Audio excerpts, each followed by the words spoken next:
یہ Peoples party ہے، مسلم league نون کو کس طرح سے اتنی بڑی یہ سہولت دے دے گی کہ اپنی مرضی سے انہوں نے جو کچھ کرنا ہے وہ کرتے رہیں۔ بلاول بھٹو زرداری ان کے ساتھ تھے اور 13 پارٹیاں بھی ان کے ساتھ تھیں۔ جب پی ڈی ایم کی حکومت، Peoples Party P D M کا حصہ نہیں تھی لیکن حکومت کا حصہ تھی، تو اس وقت بھی ان کو تحفظات تھے مسلم لیگ نون کی طرف سے، جو کچھ چاہا گیا ان کی طرف سے کیا گیا۔ بلاول بھٹو زرداری نے اسی پریس کانفرنس میں کہا ہے کہ ہمارے کئی کام ان دنوں میں نہیں ہوئے تھے، اس لیے ہم مسلم لیگ نون کے ساتھ اب نہیں چلیں گے۔ اگر غیر مشروع طور پر بلاول بھٹو زرداری مسلم لیگ نون کا ساتھ دیتے ہیں، ان کی حکومت بن جاتی ہے، تو کل جیسے ہی کوئی معاملہ ادھر ادھر ہوا، یہی بلاول بھٹو زرداری، یہی آصف علی زرداری لات مار کر ایک طرف ہو جائیں گے اور پھر مسلم لیگ نون کے لیے آگے حکومت چلانا ممکن نہیں رہے گا۔ البتہ مسلم لیگ نون والے سب سے پہلے یہ کریں گے کہ پیپلز پارٹی کی ہمیں ضرورت نہ رہے، وہ آزاد امیدواروں کو اپنے ساتھ ملائیں گے، دوسری پارٹیوں کو اپنے ساتھ ملائیں گے، اور جیسے ہی ان کی اکثریت پوری ہو جائے گی، وہ بھی ایک داؤ میں بیٹھے ہوں گے، تو ان کو وہ دھکا دے کر، لات مار کر، ٹھڈا مار کر یا ٹھبی دے کر ان کو ایک طرف پھینکیں گے اور پورے 5 سال انجوائے کرنے کی کوشش کریں گے۔ لیکن ایسی حکومتیں کب تک چلتی ہیں؟ اور پھر ایسا اگر اعتماد ہو تو پھر تو بالکل بھی نہیں چل سکتی۔ اس لیے پھر یہی امکان نظر آ رہا ہے کہ ابھی ری الیکشن ہو جائیں، بلکہ بہتر ہے کہ ابھی ری الیکشن ہو جائیں تاکہ واضح مینڈیٹ کسی پارٹی کے پاس آ جائے۔ ادروائز تو یہی رنڈی رونا اور کتی چیخا پڑا رہے گا۔ کب تک پڑا رہے گا؟ جب تک پڑا رہے گا اس وقت تک میرے، آپ کے، پاکستان کے، ملک کے، قوم کے، عوام کے مسائل جوں کہ توں نہ صرف رہیں گے بلکہ وہ بڑھتے ہی چلے جائیں گے۔ عمران خان کی طرف سے آج صحافیوں کے ساتھ گفتگو کرتے ہوئے بہت کچھ کہا گیا۔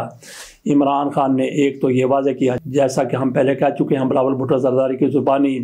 کہ عمران خان نے سب سے پہلے تو یہ کہا کہ ہم پیپلز پارٹی اور مسلم لیگ نون کے ساتھ حکومت سازی میں کوئی اقدام نہیں کریں گے، ان کے ساتھ تو بات چیت کا سوال ہی پیدا نہیں ہوتا، یہ عمران خان کی طرف سے کہا گیا۔ اور اس کے ساتھ ہی عمران خان نے یہ بھی کہا کہ علی امین گنڈا پور خیبر پختونخوا میں تحریک انصاف کے امیدوار ہوں گے، اور یہ خبریں بھی بعد میں سامنے آئی ہیں کہ تحریک انصاف کا خیبر پختونخوا میں جماعت اسلامی کے ساتھ اتحاد ہو گیا ہے۔ اس اتحاد سے تحریک انصاف کو یہ فائدہ ہوگا کہ یہ پارٹیاں ایک دوسرے میں ضم ہوں گی، ایک پلیٹ فارم پر آ جائیں گی، تو خصوصی نشستیں وہ تحریک انصاف کو ان کی تعداد کے مطابق مل جائیں گی۔ یہ سب سے بڑا فائدہ ہوگا، جماعت اسلامی کو بھی اس میں کوئی اعتراض نہیں ہوگا۔ وہاں پہ حکومت سازی کا سب سے پہلے اقدام خیبر پختونخوا میں بلکہ پورے پاکستان میں حکومت سازی کے لیے سب سے پہلے پیش رفت کی گئی ہے تحریک انصاف کی طرف سے۔ گنڈا پور کو وزیر اعلیٰ نامزد کر دیا گیا ہے، جماعت اسلامی کو ساتھ ملایا جا رہا ہے۔ عمران خان کی طرف سے جیل میں صحافیوں کے ساتھ گفتگو کرتے ہوئے سب سے پہلی بات تو یہ کی گئی تھی کہ وہ مسلم لیگ نون اور پیپلز پارٹی کے ساتھ کوئی اتحاد نہیں کریں گے۔ دوسری بات آپ یوں سمجھیں کہ ان کی طرف سے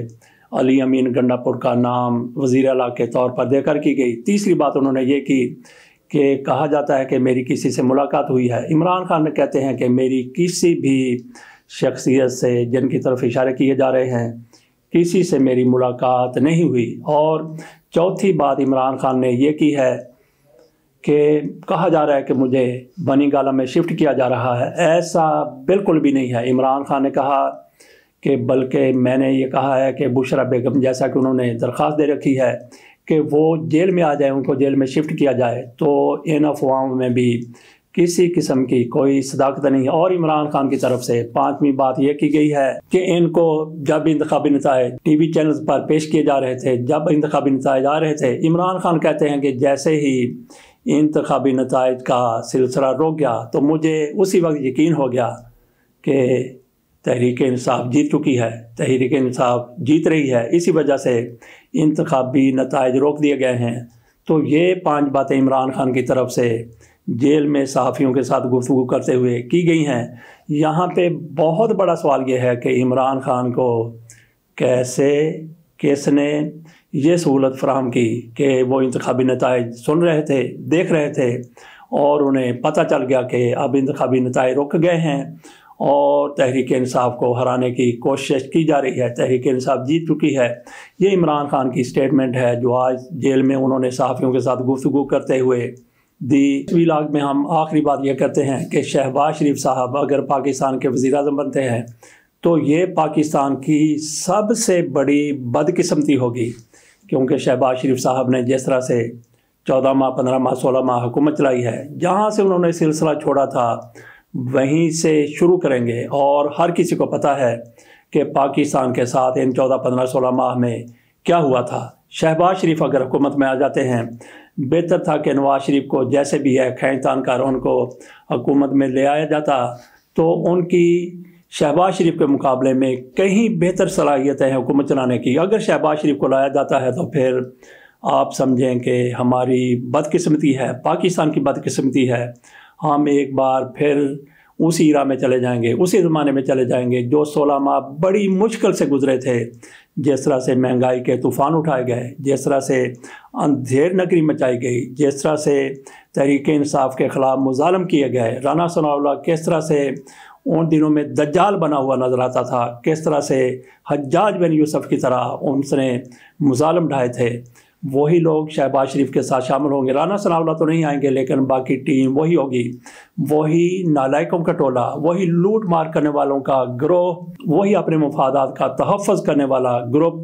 وہ پاکستان پر مسلط ہوا۔ تو اللہ سے دعا کریں کہ کوئی بھی وزیر اعظم بن جائے لیکن شہباز شریف سے نجات ملی رہے، کوئی بھی وزیر اعظم بن جائے لیکن شہباز شریف سے نجات ملی رہے، کیونکہ تجربہ کیا جا چکا ہے کہ کس طرح سے یہ حکومت کرتے ہیں۔ اس کے ساتھ اجازت دیجیے اور دعا کیجیے پاکستان کے لیے یہ ہونے والے انتخابات بہتر ثابت ہوں۔ اللہ حافظ۔